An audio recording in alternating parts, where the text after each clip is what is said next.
Welcome to the Parenting in the Digital Age podcast. Many parents are concerned that their child might be falling behind. Others are just looking for ways to help their children thrive, not just in the classroom, but socially, and well into their future careers.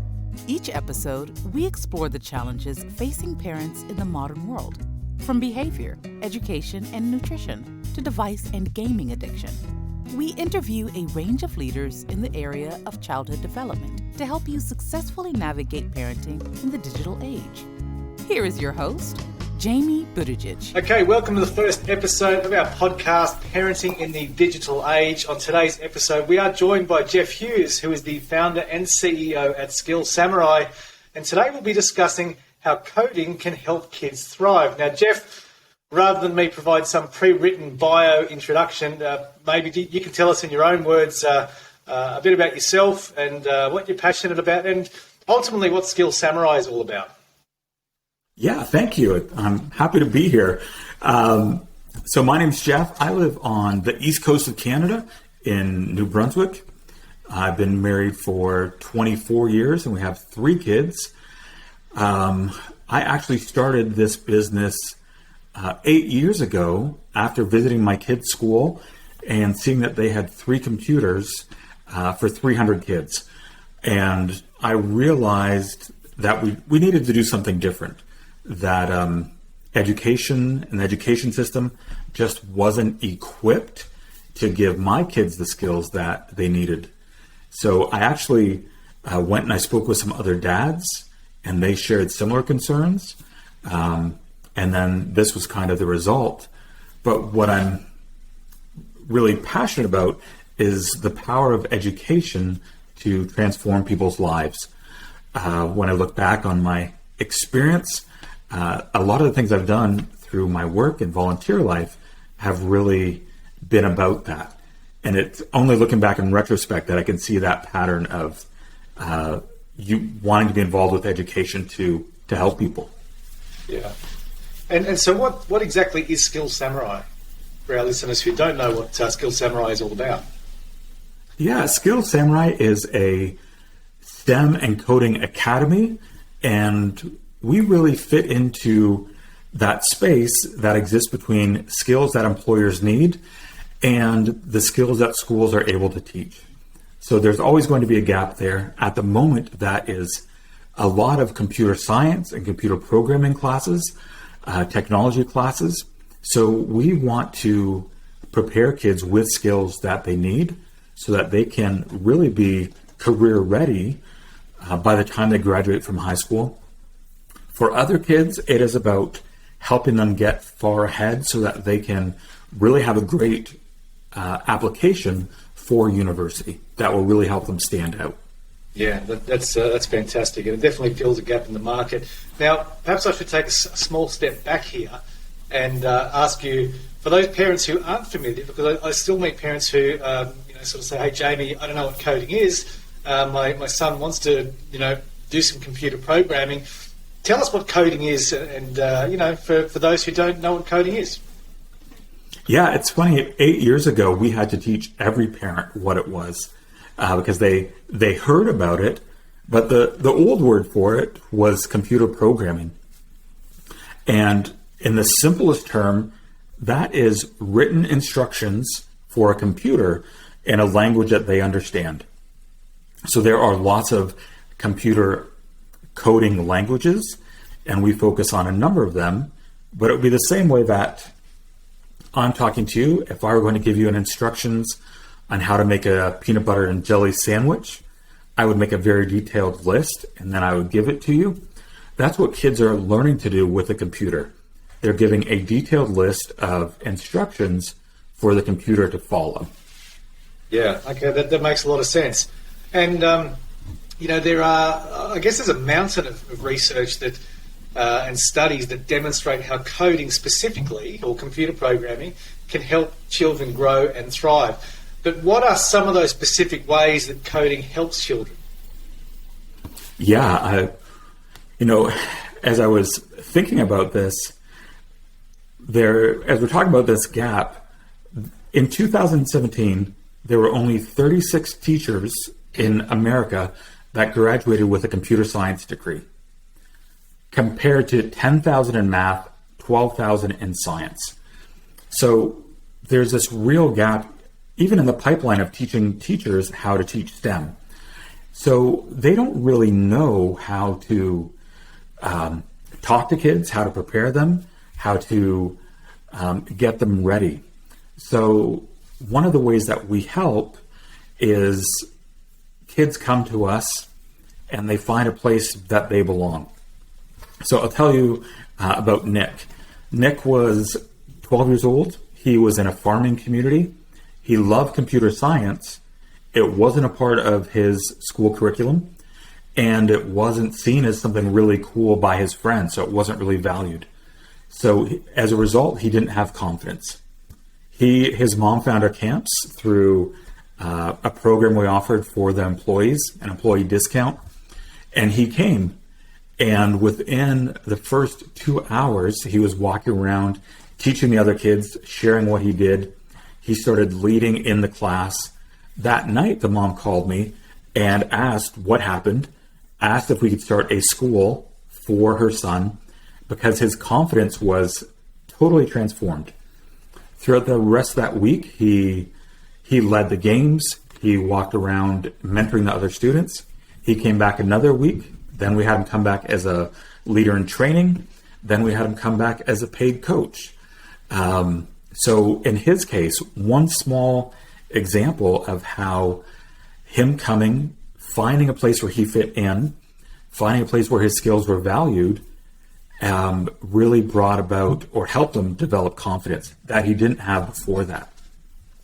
So we teach computer programming, but what we really want to see is that character transformation, that kids are becoming confident, kids are learning how to solve problems. Some of my own children, when something goes wrong, they really don't know what to do or how to solve it in little steps. So we like to show them that through learning computer programming, you're going to make a lot of mistakes. And the only way to fix it is through little changes, little steps. So we want them to learn those things. And lastly with that, we only teach our classes, in person. We don't do online classes. And we do that because kids learn well as a team. It gives them the chance to learn teamwork, problem solving as a group, and it gives them opportunities to teach what they've learned and also learn from others.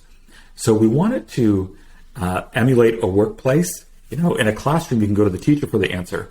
At work, you can't go to your boss for the answer. You and your coworkers need to figure it out.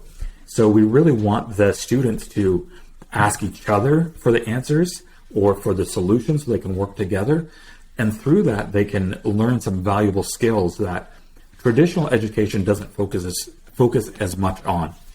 Yeah, that's a great educational methodology, particularly that story about young Nick. I thought the answer was going to be, kind of fairly vanilla. Coding helps kids problem solving. Coding helps build computational thinking. But as you got into there, it's far wider, and it gives kids a place where they belong. And when they find that place where they belong, and then they can truly thrive. Only then they can thrive. But one of the things that I see in the classroom is that coding is, in my view, one of the best activities to help kids build resilience. That constant iteration and debugging, and my code doesn't work, and how do I solve this? Whether it's in teams, individually breaking it down, or with their coaches, that it's really helping them build resilience. And I was having a conversation just last week with a parent who two twin sons come to our learning centre, and what she said, after the first 6 lessons, their own scores had increased dramatically. No feedback here in Australia was collective placement test.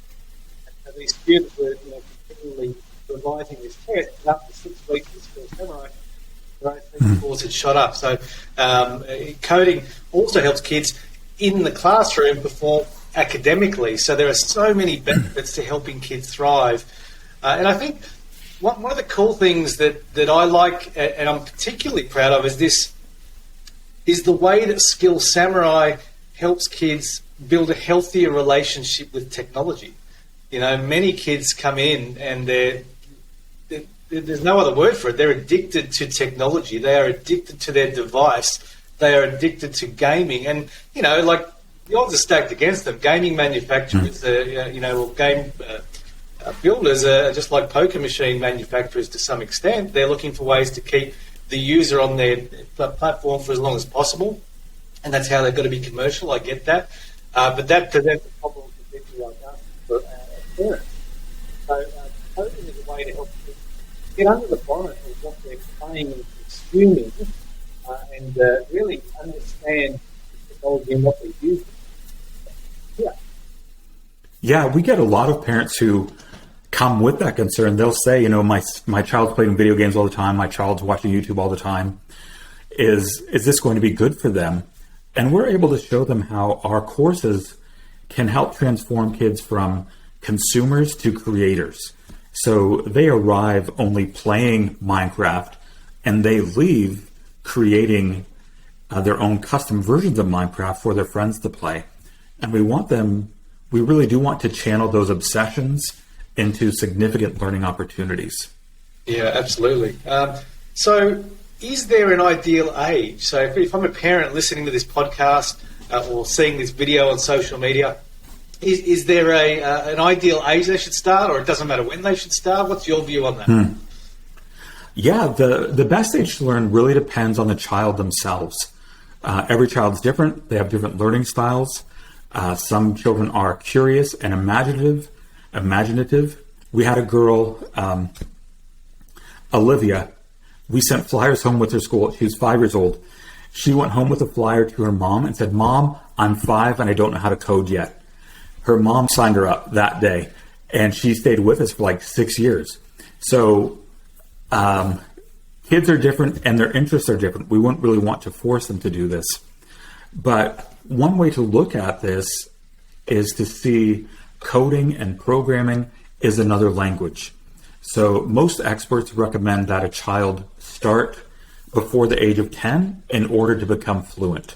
And that's what we aim for. We want our students to be fluent in Java and Python, the same way we would want them to be fluent in French or Spanish.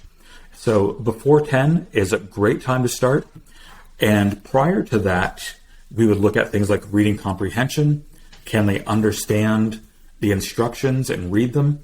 And are they able to work a little bit independently? So we have talked, and we do have more programs for pre-readers, but for the most part, we are wanting children who can read, because that just makes it easier and more enjoyable for them through the class. So, you know, between 8 and 10 would be our recommendation, but we have parents every day, and you will get this too, saying, "Hey, my child's 6. Can they get started?"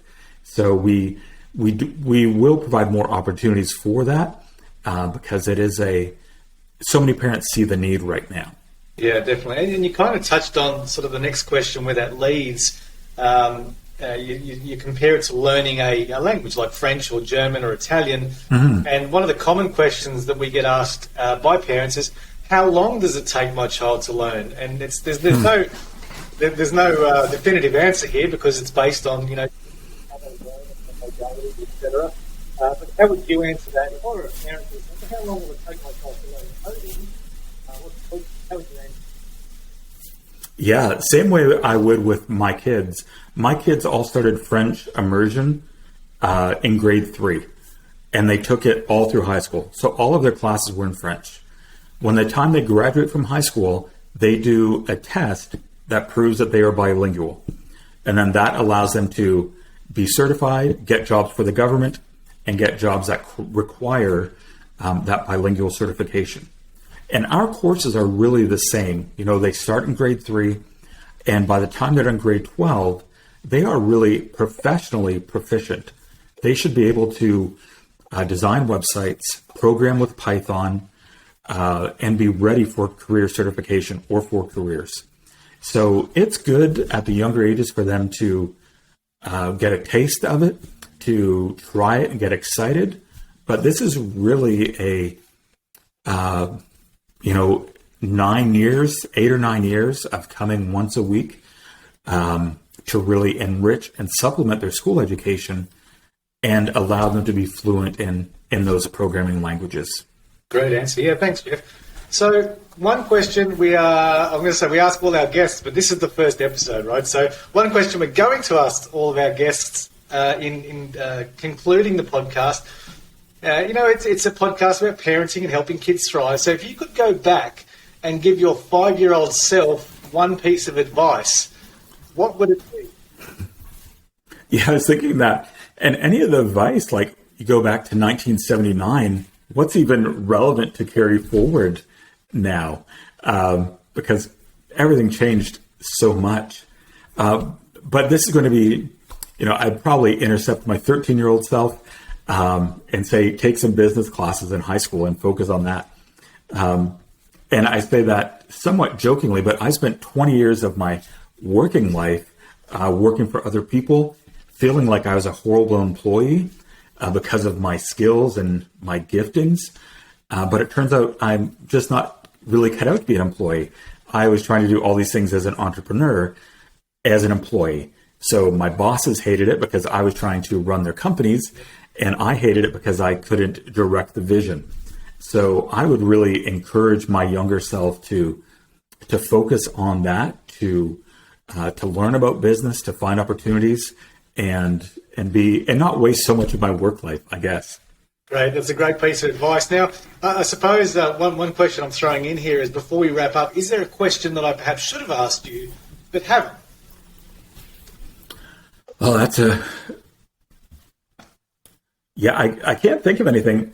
Okay. As we were talking about facts, though, and you mentioned academics, kids who take computer science are 17% more likely to attend university. And part of that is what you alluded to, that it helps them in so many other subjects. So they are learning computational thinking, which will help them with math, science, even English. So they're doing so much better logically, able to solve problems, which helps on all their test scores. So it's really just interesting that we can show a direct link between kids who take computer science and enrolling university. And for a lot of parents, that is, that's one of those steps, like, let's get my kids in university. And Skills Samurai would be a great way to enhance that opportunity, enhance the chance for them to get accepted and get in. Yeah, that's great, Jeff. Thank you. And in wrapping up, where can our listeners find you online? If they want to connect with you, how can they connect with you? Yeah, on LinkedIn, it is Jeffrey D. Hughes. And on Instagram, it is the Jeff Hughes Life. Excellent. Well, thank you, Jeff. It's great having you. My pleasure. Part of our first ever podcast. And I'm sure there's some great info that parents can take away from that. So thanks again for joining us. My pleasure. Thank you. If you enjoyed the show, please connect with Jamie on LinkedIn or Instagram. You'll find links in the podcast description. Parenting in the Digital Age is sponsored by Skills Samurai, Coding and STEM Academy for Kids. Skills Samurai offers after-school coding classes and holiday programs to help kids thrive academically and socially while preparing them for the careers of the future. Visit skillsamurai.com.au.